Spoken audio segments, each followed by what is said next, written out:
कामाख्या विश्वजननी करोतु तव मंगलम काममोक्ष सदा देवी शतदं सिद्धिदा भव कामेश्वरी जगन्माता सच्चिदानंद विग्रहे गृहाणाच इमां प्रीत्या प्रसीद्धि परमेश्वरी। 47তম বসন্ত উৎসব মিউজিক সার্কেলর 47তম বসন্ত উৎসব উপলক্ষে সমস্ত কবি কবয়িত্রীମାନଙ୍କର ଏଠି ସମ୍ମାଳନ ହେଇଛି।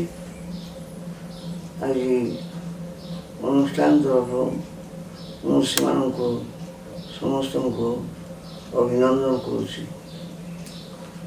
ବସନ୍ତ ଏକ ଶିହରଣ ଶବ୍ଦ। ବସନ୍ତ ମଣିଷକୁ ବଞ୍ଚିବା ପାଇଁ ବହୁ ଭାବରେ ଉତ୍ସାହ କରିଥାଏ। ଖାଲି ବସନ୍ତ ଆସିଲେ ଖାଲି ଯେ ମଣିଷମାନେ ପୁଲକିତ ହୁଅନ୍ତି ତାହା ନୁହେଁ।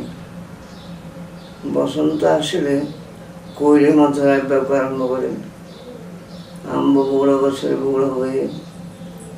ତେଣୁକରି ପ୍ରକୃତି ସହିତ ମଧ୍ୟ ବସନ୍ତର ଏତେ ସଂଯୋଗ ରହିଛି, ସେଟା କହିଲେ ଅତ୍ୟୁକ୍ତି ହେବ ନାହିଁ। ବସନ୍ତ ମଣିଷକୁ ସମୟରେ ପାଗଳ କରିଦିଏ। ପାଗଳ ମାନେ ପ୍ରେମର ପାଗଳ।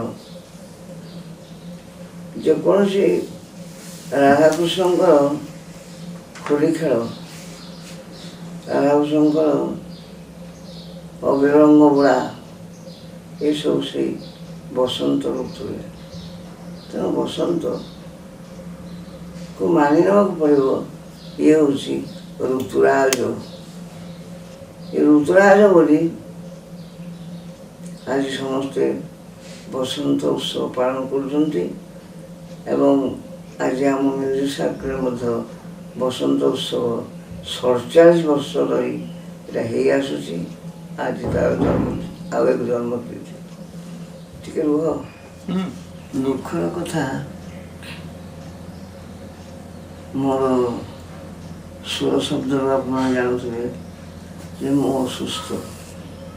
ମୁଁ ସେଇଥିପାଇଁ ଯାଇପାରୁନାହିଁ ଏବଂ ଏଇ ଯେଉଁ ମହୋତ୍ସବ ହେଉଛି ମୁଁ ସେ ଉତ୍ସବ ମଧ୍ୟ ଦେଖିପାରୁନାହିଁ।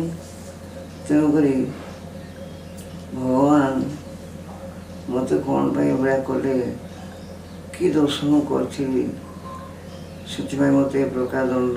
ଅଭୟ କୁମାର ଦାସ ଏବଂ ଭବେଶ୍ୱର ସାହୁ, ଅଧ୍ୟକ୍ଷ ଭବେଶ୍ୱର ସାହୁ ମାନେ ମଧ୍ୟ ପ୍ରଚେଷ୍ଟା କମ୍ ଚଲେଇ ନାହାନ୍ତି। ସେମାନଙ୍କ ପ୍ରଚେଷ୍ଟାରେ ପ୍ରକୃତରେ ଇଏ ମଲ୍ଲିକ ଏବଂ ବିବେକ ପଣ୍ଡା ସେମାନେ ବରିଷ୍ଠ ଗାଇଡ଼। ସେଇ ଗାଇଡ଼େନ୍ସରେ ମାନେ ଏଭଳି କାର୍ଯ୍ୟକ୍ରମ କରିବାକୁ ଆଜି ହାତ ବଢ଼ାଇଛନ୍ତି ଏବଂ ହେଉଛି ମଧ୍ୟ। ଭବିଷ୍ୟତରେ ଏମାନେ ସମସ୍ତେ ଏକଜୁଟ ହୋଇ ଏ କାର୍ଯ୍ୟକ୍ରମ କରିବେ ବୋଲି ମୋର ବିଶ୍ୱାସ, ଆଶା ଓ ଅନୁରୋଧ ମଧ୍ୟ। ବସନ୍ତ ବସନ୍ତ ବସନ୍ତ ଋତୁରାଜ ବସନ୍ତ। ବସନ୍ତକୁ ଆହ୍ୱାନ କଲେ ବାର୍ଦ୍ଧକ୍ୟ ଆସିବ ନାହିଁ କି ରିଟାୟାରମେଣ୍ଟ କଥା ମଧ୍ୟ ପ୍ରଶ୍ନ ଉଠିବ ନାହିଁ।